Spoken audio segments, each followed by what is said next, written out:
আলহামদুলিল্লাহি রাব্বিল আলামিন ওয়াসসালাতু ওয়াসসালামু আলা সাইয়্যিদিল মুরসালিন আম্মা বা'দ ফাআউযু বিল্লাহি মিনাশ শাইতানির রাজীম বিসমিল্লাহির রহমানির রহিম আসসালাতু ওয়াসসালামু আলাইকা ইয়া রাসূলুল্লাহ আসসালাতু ওয়াসসালামু আলাইকা ইয়া হাবিবাল্লাহ আসসালাতু ওয়াসসালামু আলাইকা ইয়া নবিয়াল্লাহ ওয়া আলা আলিকা ওয়া আসহাবিকা ইয়া নূরাল্লাহ।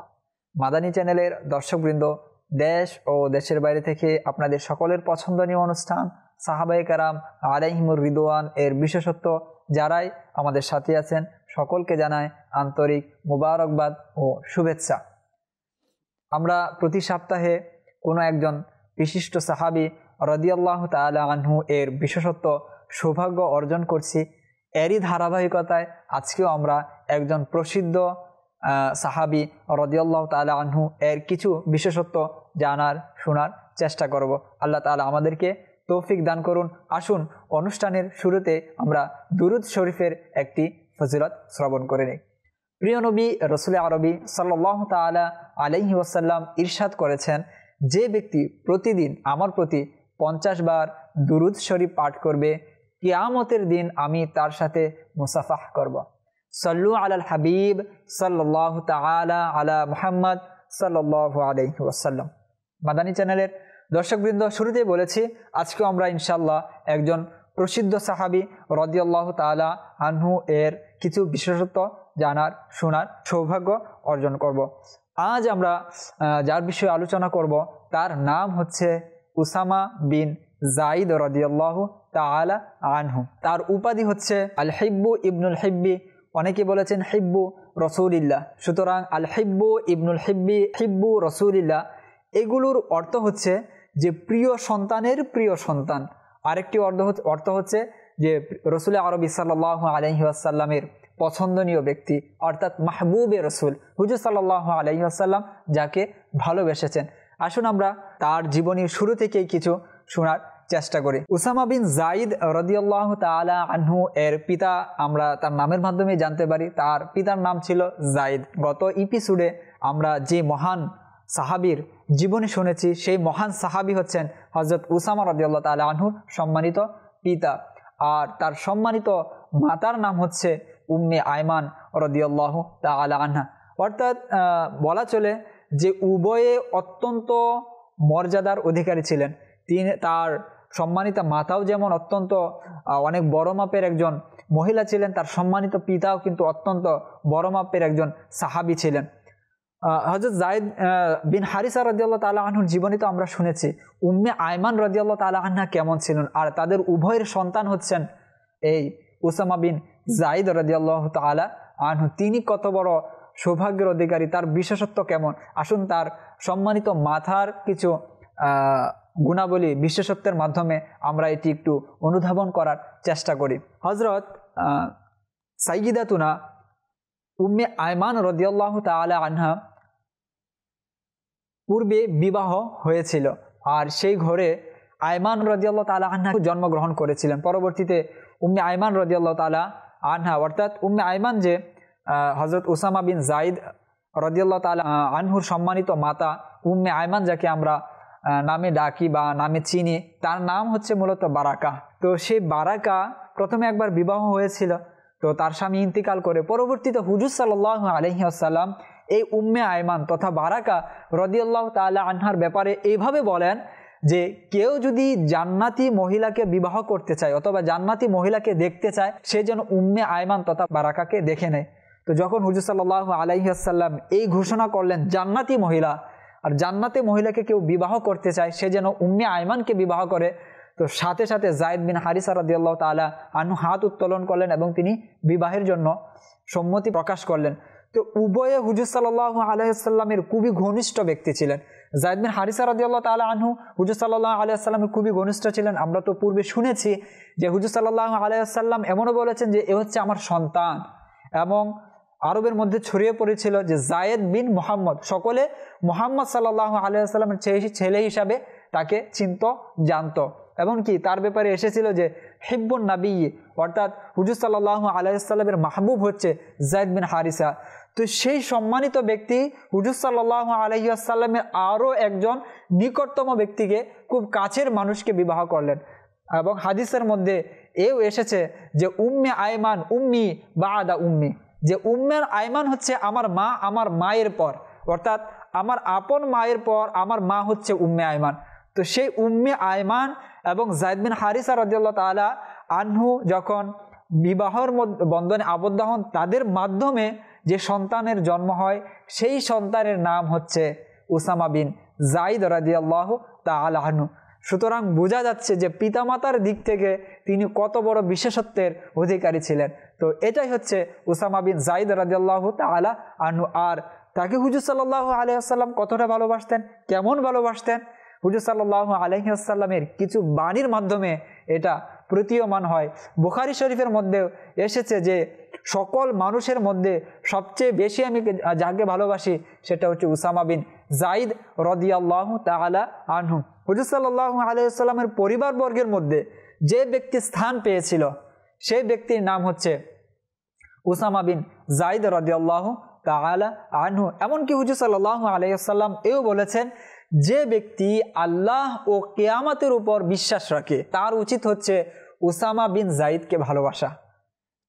তো এই সকল বাণীর মাধ্যমে আসলে বোঝা যায় যে উসামা বিন যায়েদ রাদিয়াল্লাহু তাআলা আনহুর বিশেষত্ব কেমন ছিল, তিনি কত বড় সম্মানের অধিকারী ছিলেন, তিনি কত বড় মহান একজন সাহাবী ছিলেন।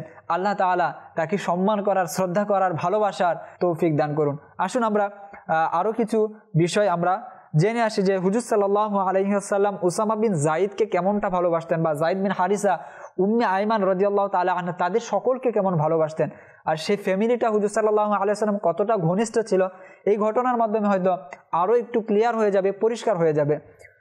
মুনাফিক যারা ছিল এরা বলতে লাগলো যে উসামা বিন যায়েদ বিন হারিসা রাদিয়াল্লাহু তাআলা আনহুর ছেলে না। এর কারণ হিসাবে তারা উল্লেখ করতো যে উসামা বিন যায়েদ রাদিয়াল্লাহু তাআলা আনহুর চেহারার সাথে যায়েদ বিন হারিসা রাদিয়াল্লাহু তাআলা আনহুর চেহারার মিল ছিল না। উসামা বিন যায়েদ কালো ছিলেন, তিনি লম্বা ছিলেন, আর তিনি খুব মিশুক ছিলেন এবং মানুষের সাথে মিলেমিশে নেতৃত্ব দেওয়ার গুণাবলী তার মধ্যে ছিল। কিন্তু মানুষ বলতো যে উসামা বিন যায়েদ বিন হারিস রাদিয়াল্লাহু তাআলা আনহুর সাথে কোনো মিল নেই, তাদের মধ্যে কোনো সম্পর্ক নেই। সুতরাং যেহেতু চেহারার আকৃতির মধ্যে তাদের কোনো মিল নেই, সুতরাং উসামা বিন যায়েদ বিন হারিসা রাদিয়াল্লাহু তাআলা আনহু ছেলে নয়। তো এই কথাটা যখন হুজুর সাল্লাল্লাহু আলাইহি ওয়াসাল্লামের কানে এলো, তো হুজুর সাল্লাল্লাহু আলাইহি ওয়াসাল্লাম খুবই ব্যথা পেলেন, কষ্ট পেলেন যে মানুষ একই বলছে, যাদের বিয়ে হুজুর সাল্লাল্লাহু আলাইহি ওয়াসাল্লাম স্বয়ং দিয়েছেন, যে উম্মে আয়মান এবং যায়েদ বিন হারিসা রাদিয়াল্লাহু তাআলা আনহুর বিবাহের কাজটি তো হুজুর সাল্লাল্লাহু আলাইহি ওয়াসাল্লাম স্বয়ং করেছেন, তাদের উভয়ের মাধ্যমে উসামা বিন যায়েদ রাদিয়াল্লাহু তাআলা আনহুর জন্ম হয়েছে। যখন হুজুর সাল্লাল্লাহু আলাইহি ওয়াসাল্লাম কথাটি শুনতে পেলেন, জানতে পেলেন যে মানুষ বলাবলি করছে যে উসামা বিন যায়েদ বিন হারিসা রাদিয়াল্লাহু তাআলা আনহুর সন্তান নন, তো হুজুর সাল্লাল্লাহু আলাইহি ওয়াসাল্লাম খুব কষ্ট পেলেন যে মানুষের অবয়ব দেখলে, গঠন দেখলে বুঝতে পারে যে এর সাথে এর মিল রয়েছে, এই ব্যক্তি তার আত্মীয়। তো এইরকম একজন ব্যক্তি মদিনায় আসলো, হুজুর সাল্লাল্লাহু আলাইহি ওয়াসাল্লামের কাছে এলো। তো ওই মুহূর্তে উসামা বিন যায়েদ এবং যায়েদ বিন হারিসা, অর্থাৎ পিতা এবং পুত্র, বৃষ্টি থেকে বা কোনো কিছু থেকে বাঁচার জন্য উভয়ে একটি চাদরের নিচে আবৃত ছিলেন, অর্থাৎ লুকিয়ে ছিলেন। শুধু তাদের উভয়ের পাগুলো দেখা যাচ্ছিল। সেই যে শরীরবৃত্তবিদ, যাকে আরবিতে মুআজিজ মুদলাজি বলা হয়, মুআজিজ মুদলাজি অর্থাৎ শরীরবৃত্তবিদ, মানুষের আকার আকৃতি দেখে মিলিয়ে বলতে পারে যে সে অমুকের আত্মীয়। তো এমন একজন ব্যক্তি যখন তাদের উভয়কে এভাবে এক চাদরের নিচে দেখতে পেল, তাদের চেহারা দেখা যাচ্ছিল না, শরীরের অন্য কোনো অঙ্গগুলো দেখা যাচ্ছিল না, শুধু উভয়ের পাগুলো দেখা যাচ্ছিল, তখন সেই শরীরবৃত্তবিদ বলে ফেলল যে এরা উভয় হচ্ছে পিতা পুত্র, অর্থাৎ তাদের পাগুলো এমনভাবে মিল রয়েছে যে পিতা পুত্রের পা যেমন থাকে। তো হুজুর সাল্লাল্লাহু আলাইহি ওয়াসাল্লাম এটা শুনে অত্যন্ত খুশি হয়ে গেলেন, আনন্দিত হয়ে গেলেন এবং আয়েশাকে গিয়ে বললেন যে শরীরবৃত্তবিদ এমনটা বলেছে। তো যখন শরীরবৃত্তবিদ এমনটা বলল, তো চারদিকে রটনা হয়ে গেল এবং মুনাফিকরা যে আপত্তি করলো সে আপত্তির জবাবও পেয়ে গেল। এবং হুজুর সাল্লাল্লাহু আলাইহি ওয়াসাল্লাম খুশি হওয়ার কারণ ছিল যে আমি যাদের বিবাহ দিয়েছি, আমি যাদেরকে এত ভালোবাসি, তাদের ব্যাপারে এই কুৎসা অপবাদ সেটা আজকে দূর হয়ে গেল। সুতরাং বোঝা যাচ্ছে এই ঘটনার মাধ্যমে যে যায়েদ বিন হারিসা, উসামা বিন যায়েদ, উম্মে আয়মান, তাদেরকে হুজুর সাল্লাল্লাহু আলাইহি ওয়াসাল্লাম কতটা ভালোবাসতেন। তাদের ব্যাপারে অপবাদ এলে হুজুর সাল্লাল্লাহু আলাইহি ওয়াসাল্লামের জন্য একটা কষ্ট হয়ে যেত যে তাদের ব্যাপারে মানুষ এমনটা বলছে, তাদের ব্যাপারে এবার কুৎসা রটনা করছে, অপবাদ দিচ্ছে, হুজুর সাল্লাল্লাহু আলাইহি সাল্লাম সহ্য করতে পারতেন না। অথচ এটা একটা সামান্য বিষয় ছিল। শরীরবৃত্তবিদ বলছেন তাদের উভয়ের পা এরকম যে পিতা পুত্রের পা যেরকম হয়। আর এতে হুজুর সাল্লাল্লাহু আলাইহি সাল্লাম খুশি হয়ে গেলেন। কেন? নিজের পছন্দনীয় যে তারা ছিল, এই জন্য হুজুর সাল্লাল্লাহু আলাইহি সাল্লাম খুশি হয়ে গেলেন। তো এটা হচ্ছে উসামা বিন জায়েদ, জায়েদ বিন হারিসা, উম্মে আইমান রাদিয়াল্লাহু তাআলা তাদের যে ফ্যামিলির প্রতি হুজুর সাল্লাল্লাহু আলাইহি সাল্লামের ভালোবাসা ছিল, বিশেষ করে উসামা বিন জায়েদ রাদিয়াল্লাহু তাআলা আনহুর প্রতি যে হুজুরের ভালোবাসা এর মাধ্যমে প্রতীয়মান হয়। সপ্তম হিজরিতে হুজুর সাল্লাল্লাহু আলাইহি সাল্লাম কাবাগর তাওয়াফের জন্য বের হন, সঙ্গে সাহাবায়ে কেরামও ছিলেন। হুজুর সাল্লাল্লাহু আলাইহি সাল্লাম যে বাহনের উপর আরোহণ করেন, সেই বাহনের মধ্যে আরও একজন ব্যক্তি হুজুর সাল্লাল্লাহু আলাইহি সাল্লামের সাথে ছিলেন, আর সেই ব্যক্তি হচ্ছে উসামা বিন জায়েদ রাদিয়াল্লাহু তাআলা আনহু। অর্থাৎ হুজুর সাল্লাল্লাহু আলাইহি সাল্লাম উসামা বিন জায়েদকে নিজের সাথে বসিয়ে কাবাগর তাওয়াফের জন্য রওনা হয়েছিলেন।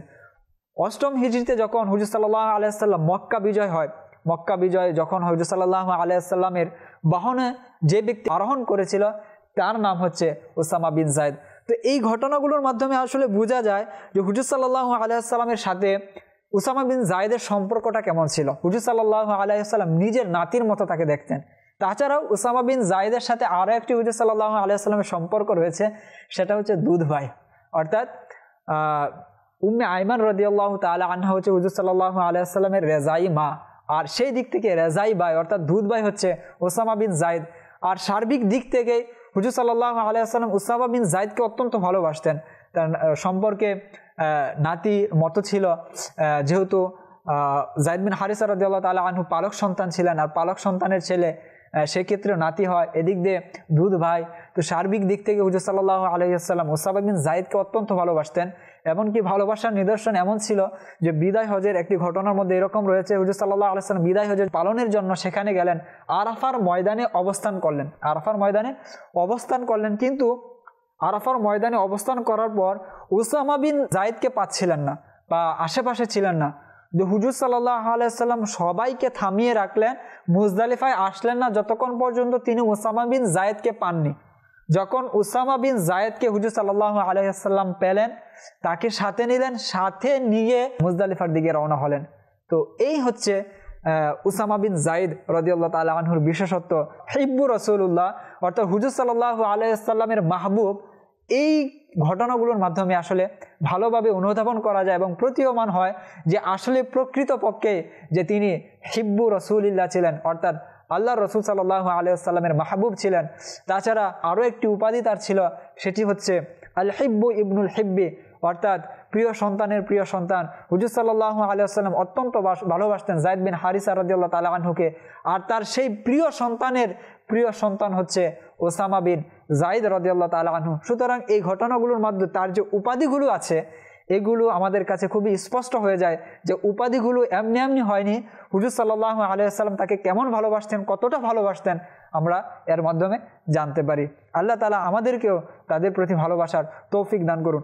আরও কিছু ঘটনা আমরা জানব যে হুজুর সাল্লাল্লাহু আলাইহি ওয়াসাল্লাম উসামা বিন জায়েদ রাদিয়াল্লাহু তাআলা আনহুকে কতটা ভালোবাসতেন এবং তার প্রতি কতটা আশ্বস্ত, বা হুজুর সাল্লাল্লাহু আলাইহি ওয়াসাল্লাম তার প্রতি কেমন বিশ্বাস রাখতেন।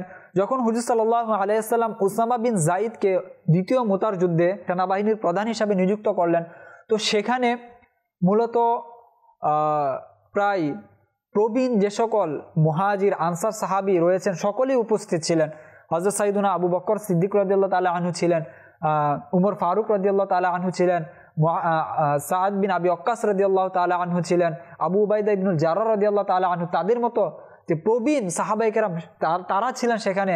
অথচ হুজুর সাল্লাল্লাহু আলাইহি ওয়াসাল্লাম মুতার যুদ্ধের জন্য যে প্রস্তুতি নিচ্ছিলেন, সেখানে এই সকল প্রবীণ সাহাবায়ে কেরাম ছিলেন।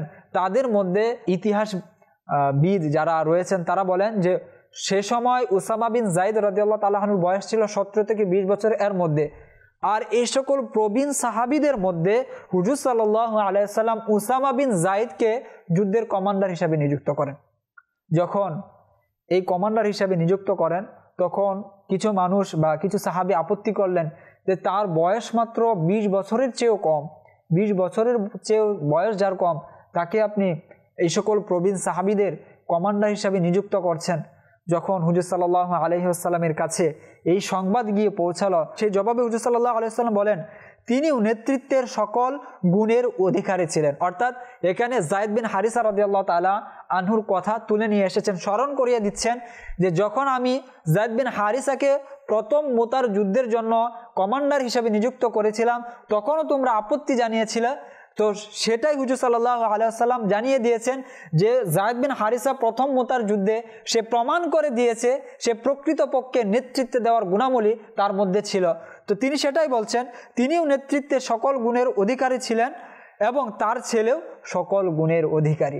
অর্থাৎ যায়েদ বিন হারিসা রাদিয়াল্লাহু তাআলা আনহু যেমন গুণের নেতৃত্বের যে গুণাবলী তার মধ্যে যেমনটা ছিল, তার ছেলে উসামা বিন যায়েদের মধ্যেও সেই সকল নেতৃত্বের গুণাবলী তার মধ্যেও রয়েছে। সুতরাং তার ব্যাপারে তোমরা সাবধান হয়ে যাও। অতঃপর বলেন, নেতৃত্বে প্রদানকারী যে সকল মানুষ পারদর্শী রয়েছে, যে সকল মানুষ নেতৃত্ব দেওয়ার ক্ষেত্রে পারদর্শী, তাদের মধ্যে এই দুজনও আমার অনেক প্রিয়। অর্থাৎ যায়েদ বিন হারিসা এবং উসামা বিন যায়েদ আমার অনেক প্রিয়। অর্থাৎ নেতৃত্ব দেওয়ার ক্ষেত্রে তাদের ব্যাপারে তোমাদের যে আপত্তি, সে আপত্তি যেন তোমাদেরকে বিভ্রান্তির মধ্যে না ফেলে, কেননা তারা নেতৃত্ব কিভাবে দিতে হয় সেটা তারা ভালোভাবেই জানে। অতঃপর হুজুর সাল্লাল্লাহু আলাইহি ওয়াসাল্লাম বলেন, তারা পিতা পুত্র উভয়ে পৃথিবীর সকল কল্যাণের যোগ্য। অর্থাৎ পৃথিবীর সকল কল্যাণের দ্বার উন্মুক্ত করা, সকল কল্যাণের দ্বার উন্মোচন করা, সকল কল্যাণ হস্তগত করা, এই যে বিষয়গুলো রয়েছে পিতা পুত্র উভয়ের যোগ্য। আমরা যদি দেখি পরবর্তীতে এমনটাই হয়েছে। উসামা বিন যায়েদ রাদিয়াল্লাহু তাআলা আনহুর নেতৃত্বে ইসলামের যে কত বড় বিজয়ের দ্বার উন্মোচন হয়েছিল, সেটা আমরা সিরতের কিতাবগুলো যখন অধ্যয়ন করি তখন আমরা পুঙ্খানুপুঙ্খভাবে বুঝতে পারি। হুজুর সাল্লাল্লাহু আলাইহি সাল্লাম সেই উদ্দেশ্যে সংবাদ দিচ্ছেন যে পৃথিবীর সকল কল্যাণের যোগ্য হচ্ছে এই পিতা পুত্র, অর্থাৎ যায়েদ বিন হারিসা এবং উসামা বিন যায়েদ। তাদের মাধ্যমে আল্লাহ তাআলা যে ইসলামের যে বিজয়ের দ্বার উন্মোচন করেছিলেন তা ইতিহাসের পাতায় স্বর্ণ অক্ষরে এখনো লেখা রয়েছে। অতঃপর হুজুর সাল্লাল্লাহু আলাইহি ওয়াসাল্লাম বলেন, সুতরাং তোমাদের উচিত তার নিকট কল্যাণ শিখা, কেননা তিনি তোমাদের মধ্যে সর্বোত্তম। উসামা বিন যায়েদ রাদিয়াল্লাহু তাআলা আনহুর ব্যাপারে বলছেন যে একজন 20 বছর বয়সী ছেলে, তার মধ্যে আল্লাহ তাআলা কি কি গুণাবলী দান করেছেন, এমনকি তার সাহাবায়ে কেরামদের উদ্দেশ্য করে বলছেন তার কাছ থেকে তোমাদের গুণাবলী কল্যাণ শিক্ষা নেওয়া উচিত, এবং কেননা তিনি তোমাদের মধ্যে সর্বোত্তম। আল্লাহ তাআলা উসামা বিন যায়েদকে এমন কল্যাণ, এমন জ্ঞান দান করেছিলেন। অতঃপর হুজুর সাল্লাল্লাহু আলাইহি ওয়াসাল্লামের যখন বাহ্যিক ওফাত গ্রহণ হয়ে গেল, হুজুর সাল্লাল্লাহু আলাইহি ওয়াসাল্লাম পৃথিবী থেকে বাহ্যিকভাবে পর্দা করলেন, তখন তো আর দ্বিতীয় মুতার যুদ্ধ সংগঠিত হয়নি।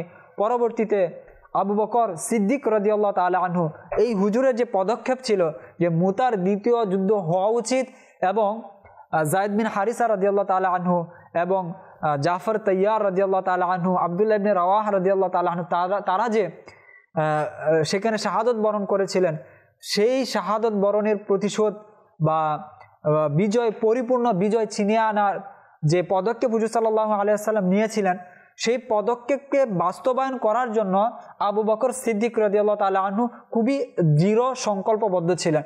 কেমনটা ছিল তার দৃঢ় সংকল্পবদ্ধতা, তিনি কেমনটা দুঃসাহসিকতা দেখিয়েছেন মূলত এই যুদ্ধের ক্ষেত্রে, যে যখন হুজুর সাল্লাল্লাহু আলাইহি ওয়াসাল্লাম বাহ্যিক ওফাত গ্রহণ করেন, তখন চারদিকে মুরতাদ হওয়ার একটা ছয়লাভ হয়ে গেছিল।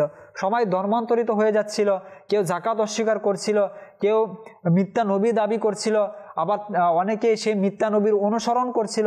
এভাবে যখন চারদিকে বিশৃঙ্খলা দেখা দিল, তখন সাহাবায়ে কেরামগণ বলছিলেন যে এই মুহূর্তে মুতার যুদ্ধ বন্ধ রাখা উচিত, আমরা পরবর্তীতে এটা পরিচালনা করব। আগে আমাদের যে এই সমস্যাগুলো দেখা দিয়েছে, মানুষ ধর্মান্তরিত হয়ে যাচ্ছে, কেউ যাকাত অস্বীকার করছে, প্রথমত তাদের বিরুদ্ধে আমাদের যুদ্ধ করা উচিত। তো আবু বকর সিদ্দিক রাদিয়াল্লাহু তাআলা আনহু বললেন, না, হুজুর সাল্লাল্লাহু আলাইহি ওয়াসাল্লাম যে পদক্ষেপ নিয়েছেন সেটা আগে আমি বাস্তবায়ন করব। আর এই পদক্ষেপ বাস্তবায়নের জন্য যদি জঙ্গল থেকে এসে আমাকে হিংস্র জানোয়াররা ছিনিয়ে নিয়ে যায়, আমাকে হত্যা করে ফেলে, তারপর আমি এই পদক্ষেপ বাস্তবায়ন করব। কেননা এই পদক্ষেপ বাস্তবায়ন করার জন্য সকল সাহাবী সেই মুতার যুদ্ধে যাবে। মুতা যে সিরিয়া, মদিনা শরীফ থেকে অনেক দূর, সেখানে অবস্থান করবে। মদিনাকে পাহারা দেওয়ার মতো বা মদিনাকে রক্ষা করার মতো তো তখন কেউ থাকবে না। তো আবু বকর সিদ্দিক রাদিয়াল্লাহু তাআলা আনহু বলেন, কেউ না থাকুক, জঙ্গলের হিংস্র জানোয়ার যদি আমাকে মেরে ফেলে, তারপর আমি হুজুর সাল্লাল্লাহু আলাইহি ওয়াসাল্লাম যে পদক্ষেপ নিয়েছেন সেটা বাস্তবায়ন করে ছাড়ব। পরবর্তীতে হযরত আবু বকর সিদ্দিক রাদিয়াল্লাহু তাআলা আনহু উসামা বিন যায়েদ রাদিয়াল্লাহু তাআলা আনহুকে আমির নিযুক্ত করে মুতার যুদ্ধে পাঠান। সেক্ষেত্রে একটি ঘটনা এভাবে সামনে আসে যে কিছু আনসারি সাহাবা আপত্তি করলেন যে উসামা বিন যায়েদ কমান্ডার হতে পারে না, সে বয়সে অনেক ছোট। যখন এই প্রস্তাবটি উমর ফারুক রাদিয়াল্লাহু তাআলা আনহু আবু বকর সিদ্দিক রাদিয়াল্লাহু তাআলা আনহুকে উপস্থাপন করলেন যে অনেকে বলছেন যে উসামা বিন যায়েদ বয়সে ছোট, সুতরাং কমান্ডার চেঞ্জ করা উচিত, পরিবর্তন করা উচিত। তখন আবু বকর সিদ্দিক রাদিয়াল্লাহু তাআলা আনহু রাগান্বিত হয়ে গেলেন এবং বলতে লাগলেন, হুজুর সাল্লাল্লাহু আলাইহি ওয়াসাল্লাম যাকে কমান্ডার হিসেবে নিযুক্ত করেছেন আপনি যাচ্ছেন তাকে আমি পরিবর্তন করি। যখন এটা বললেন উমর ফারুক রাদিয়াল্লাহু তাআলা আনহু লজ্জায় পড়ে গেলেন এবং তিনি ফিরে গেলেন। তো ফিরে যাওয়ার পর লোকেরা বলল, কি বলল আবু বকর সিদ্দিক রাদিয়াল্লাহু তাআলা আনহু? তখন সে ব্যক্তিকে ধমক দিয়ে বললেন, চুপ হয়ে যাও, আমার থেকে দূরে সরে যাও, তুমি আজকে হুজুর সাল্লাল্লাহু আলাইহি ওয়াসাল্লামের খলিফার মাধ্যমে আমাকে উপদেশ শুনিয়েছ। তো এটা ছিল হযরত আবু বকর সিদ্দিক রাদিয়াল্লাহু তাআলা আনহু হুজুর সাল্লাল্লাহু আলাইহি ওয়াসাল্লামের প্রতি আদেশের প্রতি তার যে সম্মান প্রদর্শন, হুজুর সাল্লাল্লাহু আলাইহি ওয়াসাল্লামের প্রতি নিজেদের জীবন উৎসর্গ করে দেওয়া। আর ওসামা বিন যায়েদকে তখন সকলেই সম্মান প্রদর্শন করতে লাগলো। এমনকি কিতাবের মধ্যে এও এসেছে যে এরপর থেকে হযরত উমর ফারুক রাদিয়াল্লাহু তাআলা আনহু উসামা বিন যায়েদ, যে নাকি হযরত উমর ফারুক রাদিয়াল্লাহু তাআলা আনহু থেকে অনেক বয়সে ছোট, কিন্তু যখনই উসামা বিন যায়েদ রাদিয়াল্লাহু তাআলা আনহুর সাথে উমর ফারুক রাদিয়াল্লাহু তাআলা আনহুর সাক্ষাৎ হতো, তো হযরত উমর ফারুক রাদিয়াল্লাহু তাআলা আনহু উসামা বিন যায়েদ রাদিয়াল্লাহু তাআলা আনহুকে এভাবে সম্বোধন করতে, এভাবে সালাম জানাতেন, ইয়া আইয়ুহাল আমিরু সালামুন আলাইকা। তখন জবাবে উসামা বিন যায়েদ রাদিয়াল্লাহু তাআলা আনহু হযরত উমর ফারুক রাদিয়াল্লাহু তাআলা আনহুকে বলতেন, গফারাল্লাহু লাকা ইয়া আমিরুল মুমিনিন। যখন হযরত আবু বকর সিদ্দিক রাদিয়াল্লাহু তাআলা আনহু উসামা বিন যায়েদ রাদিয়াল্লাহু তাআলা আনহুকে মুতার যুদ্ধে প্রেরণ করেন, তো হুজুর সাল্লাল্লাহু আলাইহি ওয়াসাল্লাম তো পূর্বেই বলে দিয়েছিলেন যে উসামা বিন যায়েদ হচ্ছে এই সেনাবাহিনীর নেতা, কমান্ডার। এদিকে আবু বকর সিদ্দিক রাদিয়াল্লাহু তাআলা আনহু সেটার উপরে আমল করলেন। পরবর্তীতে যে বিজয় আসলো, সেটা কেমন বিজয় আসলো যে বলা হয় সেই মুতার দ্বিতীয় যুদ্ধে উসামা বিন যায়েদ রাদিয়াল্লাহু তাআলা আনহু যে যুদ্ধের নেতৃত্ব দিয়েছেন, যে যুদ্ধের মাধ্যমে ইসলামের বড় এক বিজয়ের দ্বার উন্মোচন হয়, যে পরবর্তীতে ইসলাম চারদিকে ছড়িয়ে পড়তে শুরু করে, যে বিজয়ের মাধ্যমে সেই বিজয়টা এমনভাবে অর্জিত হয় যে উসামা বিন যায়েদ রাদিয়াল্লাহু তাআলা আনহু এমনভাবে সেই যুদ্ধের নেতৃত্ব দিয়েছিলেন, সেই যুদ্ধের মধ্যে কোনো সেনাবাহিনী, মুসলিম যে সেনাবাহিনী যারা ছিল, পদাতিক সৈন্য যারা ছিল বা অশ্বারোহী যারা ছিল, কেউ মৃত্যুবরণ করেননি, কেউ শাহাদত বরণ করেননি। আল্লাহ রাসূল সাল্লাল্লাহু আলাইহি ওয়াসাল্লাম অদৃশ্য সংবাদ দিয়েছেন যে নেতৃত্ব দেওয়ার যে সকল গুণাবলী থাকার প্রয়োজন তা উসামা বিন যায়েদের মধ্যে ছিল। তো সাহাবায়ে কেরাম হযরত উসামা বিন যায়েদ রাদিয়াল্লাহু তাআলা আনহু কেমন ভালোবাসতেন সেটা তো আমরা কিছু ঝলক ইতিমধ্যে শুনেছি। আসুন আমরা আরও কিছু বিষয় জানার চেষ্টা করি। হযরত আবু বকর রাদিয়াল্লাহু তাআলা আনহু হযরত উসামা বিন যায়েদকে কেমনটা ভালোবাসতেন একটি ঘটনা আসুন এ ব্যাপারে আমরা শ্রবণ করি। হযরত উমর ফারুক রাদিয়াল্লাহু তাআলা আনহু উসামা বিন যায়েদ রাদিয়াল্লাহু তাআলা আনহুকে যে ভাতা প্রদান করতেন সেটার পরিমাণ ছিল 3500 দিরহাম। পক্ষান্তরে উমর ফারুক রাদিয়াল্লাহু তাআলা আনহু নিজ সন্তান আব্দুল্লাহ রাদিয়াল্লাহু তাআলা আনহুকে যে ভাতা প্রদান করতেন সেটার পরিমাণ ছিল 3000 দিরহাম। যখন আব্দুল্লাহ রাদিয়াল্লাহু তাআলা আনহু জানতে পারলেন যে তার চেয়ে অধিক ভাতা দেওয়া হয় উসামা বিন যায়েদ রাদিয়াল্লাহু তাআলা আনহু, তখন তিনি উমর ফারুক রাদিয়াল্লাহু তাআলা আনহুকে গিয়ে বললেন যে আমি সেই সকল যুদ্ধে অংশগ্রহণ করেছি যেই সকল যুদ্ধের মধ্যে উসামা বিন যায়েদ অংশগ্রহণ করেনি। সে তখনও ছোট ছিল, কিন্তু আমি সেই সকল যুদ্ধে অংশগ্রহণ করেছি, অথচ আপনি আমার চেয়ে তাকে বেশি ভাতা প্রদান করেন। জবাবে ওমর ফারুক রাদিয়াল্লাহু তাআলা আনহু বললেন, হে আমার সন্তান, আমি সেই ব্যক্তিকে তোমার চেয়ে ভাতা বেশি দিচ্ছি যে হুজুর সাল্লাল্লাহু আলাইহি ওয়াসাল্লামের নিকট তোমার চেয়ে বেশি প্রিয় ছিল। এমনকি তার পিতা, তোমার পিতা অর্থাৎ উমর ফারুক আমার চেয়ে বেশি প্রিয় ছিল। সুতরাং আমি হুজুর সাল্লাল্লাহু আলাইহি ওয়াসাল্লামের প্রিয়কে আমার প্রিয় ব্যক্তির চেয়ে গুরুত্ব দিচ্ছি। এর মাধ্যমে বোঝা যাচ্ছে হুজুর সাল্লাল্লাহু আলাইহি ওয়াসাল্লামের প্রিয় কেমন প্রিয় ছিলেন উসামা বিন যায়েদ। আর সাহাবায়ে কেরাম সেই বিষয়টাকে কতটা সম্মানের সাথে দেখতেন, যে কি শব্দ বললেন যে আমার প্রিয় অর্থাৎ তুমি হচ্ছে আমার প্রিয়, আমার সন্তান। তো আমার প্রিয় ব্যক্তির চেয়ে হুজুর সাল্লাল্লাহু আলাইহি ওয়াসাল্লামের যে প্রিয় ব্যক্তি অর্থাৎ উসামা বিন যায়েদকে আমি তাকে বেশি গুরুত্ব দিচ্ছি, আর এই কারণে আমি তোমার চেয়ে 500 দিরহাম বেশি তাকে ভাতা প্রদান করছি। যে সাহাবায়ে কেরামের ভালোবাসা ছিল হুজুর সাল্লাল্লাহু আলাইহি ওয়াসাল্লামের সাথে সম্পৃক্ত যারা ছিলেন, যারা হুজুর সাল্লাল্লাহু আলাইহি ওয়াসাল্লাম খুবই নিকটতম ব্যক্তি ছিলেন। সাহাবায়ে কেরাম তাদেরকে এমনভাবেই ভালোবাসতেন। আসুন আরও একটি ঘটনা আমরা শুনি। আমির মুআবিয়া রাদিয়াল্লাহু তাআলা আনহু কেমনটা ভালোবাসতেন উসামা বিন যায়েদ রাদিয়াল্লাহু তাআলা আনহুকে। একদিন উসামা বিন যায়েদ রাদিয়াল্লাহু তাআলা আনহু আমির মুআবিয়া রাদিয়াল্লাহু তাআলা আনহুর কাছে যান। তো আমির মুআবিয়া রাদিয়াল্লাহু তাআলা আনহু তাকে কাছে ডেকে নেন এবং পাশে বসান, এমনকি তাকে অত্যন্ত সম্মান ও শ্রদ্ধা করেন। তো আমির মুআবিয়া রাদিয়াল্লাহু তাআলা আনহু তাকে এভাবে ভালোবাসতেন। উসামা বিন যায়েদ রাদিয়াল্লাহু তাআলা আনহু আরও একটি বিশেষত্ব বা উত্তম গুণ ছিল, বৈশিষ্ট্য ছিল, তিনি তার মাকে অত্যন্ত শ্রদ্ধা করতেন এবং ভালোবাসতেন। আর একটি ঘটনা এমন পাওয়া যায়, উসমান গনি রাদিয়াল্লাহু তাআলা আনহু এর যুগে খেজুর গাছের দাম 1000 দিরহাম পর্যন্ত পৌঁছে গিয়েছিল। তখন উম্মে আয়মান রাদিয়াল্লাহু তাআলা আনহা তিনি নিজ সন্তানের কাছে নিজের যে বাসনা প্রকাশ করলেন যে আমি খেজুর গাছের সেই যে আটা বা রস রয়েছে সেটা আমি খেতে চাই। তো এটি শোনা মাত্র উসামা বিন যায়েদ রাদিয়াল্লাহু তাআলা আনহু একটি বাগানে যান, নিজের একটি বাগানে, আর একটি গাছকে দ্বিখণ্ডিত করে সেই গাছের মধ্য হতে সেই যে আটা বা রস রয়েছে সেটি তিনি নিয়ে আসার এবং তার মাকে তিনি প্রদান করেন এবং তার মা সেটি আহার করেন। যখন উসমান গনি রাদিয়াল্লাহু তাআলা আনহু শুনতে পারলেন যে তুমি এমনটা কেন করেছ, একটি গাছের দাম যেখানে 1000 দিরহাম আর তুমি একটি গাছ সম্পূর্ণ নষ্ট করে সামান্য একটু আটা রস তুমি তোমার মাকে পান করিয়েছো, এটা কেন করেছ? তখন তিনি বললেন যে আমার মা যখনই আমাকে আদেশ করে আমি আমার পক্ষে যতটুকু সম্ভব সেটা আমি পালন করার চেষ্টা করি, সুতরাং তার আদেশ পালন করার জন্য আমি কাজটি করেছি। আমার কাছে টাকা এত সম্মানী নয়, মায়ের আদেশ যতটা আমার কাছে গুরুত্বপূর্ণ বা সম্মানের। আর এই যে আটার কথা বা রসের কথা বলা হয়েছে খেজুর গাছের, এটি একটি রোগের জন্য অত্যন্ত কার্যকরী ওষুধ হিসাবেও ব্যবহার হয়ে থাকে।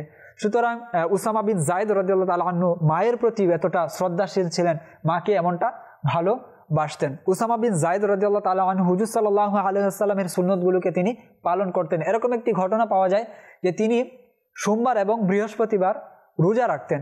যখন তিনি বার্ধক্যে উপনীত হলেন, বয়স হয়ে গিয়েছে, তখনও তিনি এই আমল জারি রেখেছিলেন।